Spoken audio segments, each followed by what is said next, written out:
Well, this coming Monday, Borough play at the Riverside, a home game against Sunderland. Monday's the 5th of September. Borough, as you know, if you're a Borough fan, we've only won one of the last 7 league games. And to lose on Monday night would be disastrous, especially against our North East rivals. I know the importance of derby games coming from Glasgow, Celtic Rangers. I know the importance, what it means to the fan, the guy in the street, the working class man. I get it totally. When I came here as a player, I loved nothing better, because I knew how much it meant to the fan in the town.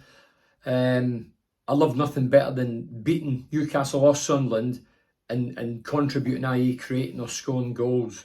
And I was fortunate enough to do that against both Newcastle and Sunderland.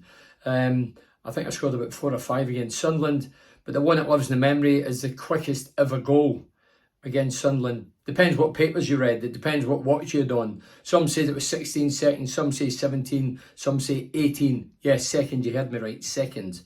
That was that is still a record for scoring in a derby game. That's the quickest ever derby goal. The question is, can anybody, any Borough player, not talking about Sunderland, can any Borough player or Sunderland player beat that this coming Monday? I wouldn't think so, but you just never know. It's a mad game.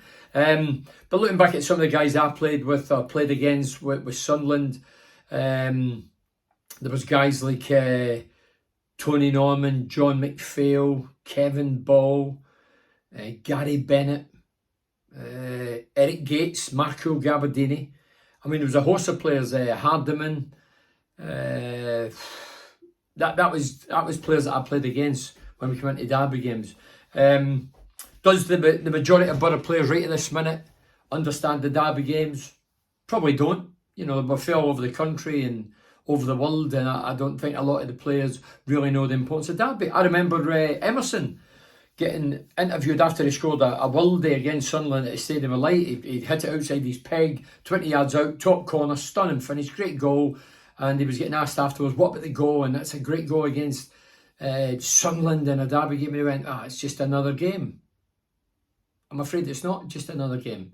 If you come for a city like me in Glasgow, Celtic Rangers, by the way, I'm going to see Celtic Rangers game. First Celtic Rangers Old Firm game I've seen since I was 21. So really looking forward to that. Not just that, I'm invited to go and see Man United Arsenal on a Sunday, and then I've got this derby game we're talking about and raving about against Sunderland on Monday. So I'll get a trio of 3, hopefully great games and great results. Who do I want to win? Of course I want Celtic to win. I want Man United to win, and I want the Borough to win. Tony Mowbray, obviously just been given the manager's job, but I've always went on record as saying Tony Mowbray, a man of honesty, integrity and morals. Not a lot of people in football possess those qualities, but Mugger's got it in abundance. The thing about Mugger, he's not been thrown into a deep end and not been given the job because of his playing days, or he's a massive name. He's Steven Gerrard, given big jobs, Rangers, now he's at Villa.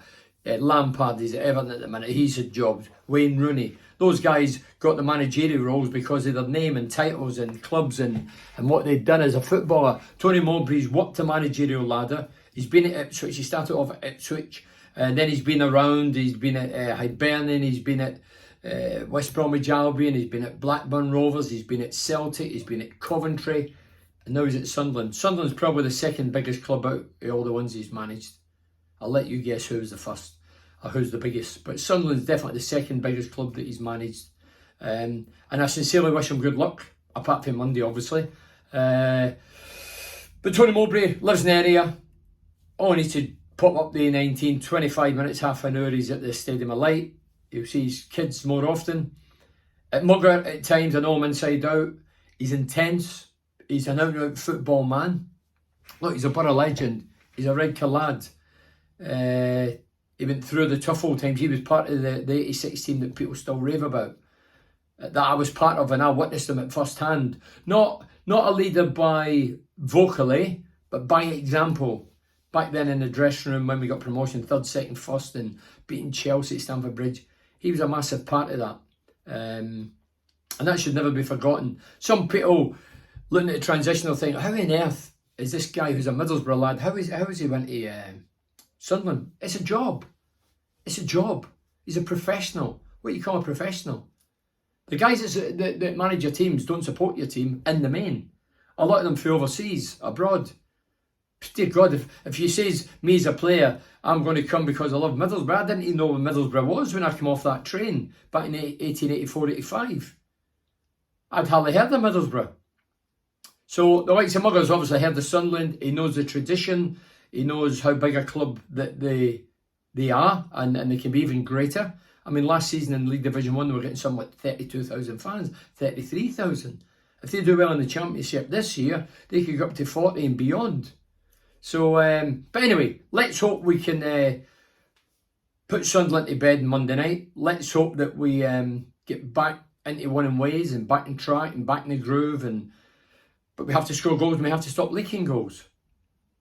Anyway, Sunderland games, just sit back and enjoy a few clips when I played against Sunderland. Scored a few goals. There's one overhead kick. I think it was my first derby goal.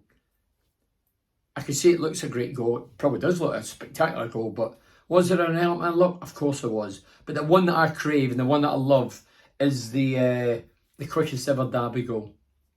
That sits nice with me, and I'm always proud to give that stat. When I retired, Roy Keane, who's obviously on the television now, and I was part of the Republic squad when Roy was involved. I remember Roy was the manager of Sunderland, and it was the Irish Consortium who were in charge of Sunderland, and I was invited, me, Roy Keane and Niall Quinn, my other Republic teammate. Us three were meant to play for the Irish Consortium behind closed doors against a Sunderland 11. Guys like Mickey Horswell and a host of others, Kevin Ball and all that. But I always remember playing that game. And I always remember Roy pulling out, saying he's injured, sat on the bench, and me and Quinny played. And I was fortunate enough to score. And I remember I was doing the Legend show after it. And I'm in the stand, this lady came up, this girl came up and says, "Oh, Bernie, Roy's voted you man of the match." Well, if it comes for Roy, I must be worthy of the man of the match. I mean, it was this class thing, whatever. Anyway, but Roy, I've always been a fan of Roy. He says on the television, he says in 60 seconds, which some guys take half an hour to go round about, he's straight to the bone, and I admire that. But what a player he was. And he was a great manager for Sunderland. I think he asked not so long ago and they declined the offer. But Mugger is in there, and if you look at is it Alec Neil, he's buggered off. He said obviously something in his contract that he can go and talk to other clubs despite being this role in with Sunderland. And he's took full advantage, and it tells you there must be something wrong behind the scenes at Sunderland for Alec Neil, who got them promoted, who did very well, had a decent start, has just left them. But good luck to Tony Mowbray. Good luck to Middlesbrough on Monday night. I'll be there, of course. I'll be hosting the Legends Lounge. So sit back and enjoy the Fewborough games, or the Fewborough goals rather, against Sunderland. And I'll show you a few headlines from the papers that I have in scrapbooks here. Up the Borough. Good luck, Borough. Can only find Gary Hours. A ball from Hours 2 weeks ago, and Proctor has it from Middlesbrough. Putney trying to find Slavin. He's found Slavin, but Slavin still going and scores for the Borough. It's Bernie Slavin putting Middlesbrough ahead exactly halfway through the first half. Bernie Slavin getting past two Sunderland challenges there and dragging the ball past them, and then just side-footing the ball past Tony Norman into the Sunderland net. So after 23 minutes play, Sunderland 0, Middlesbrough 1. It was defensive duo Tony Mowbray and Gary Pallister who forced the Borough breakthrough. Bernie Slavin's deft overhead flick punished Sunderland's uncertainty under pressure from the two giant defenders. The celebrations lasted right through the half-time interval. Right, in comes the cross again, deflected. They're still in trouble here. Sunderland, they're in all sorts of trouble. And it's two. Bernie Slavin, 36 minutes gone. Puts the home side well in the driving seat. Armstrong playing it wide. Put back by Mowbray. This is Kevin Ball. Oh, and the keeper's parried it. It's a goal! Slavin scores! 17 seconds into the game, and Middlesbrough take the lead against Sunderland.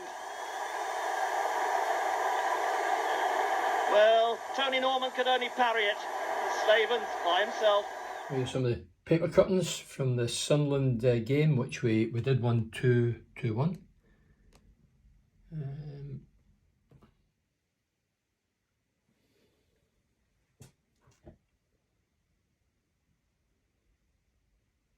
So if you look at that, 18 seconds, and then another paper says 17 seconds, and you believe who you want to. But it's still the quickest goal in the North East Derby.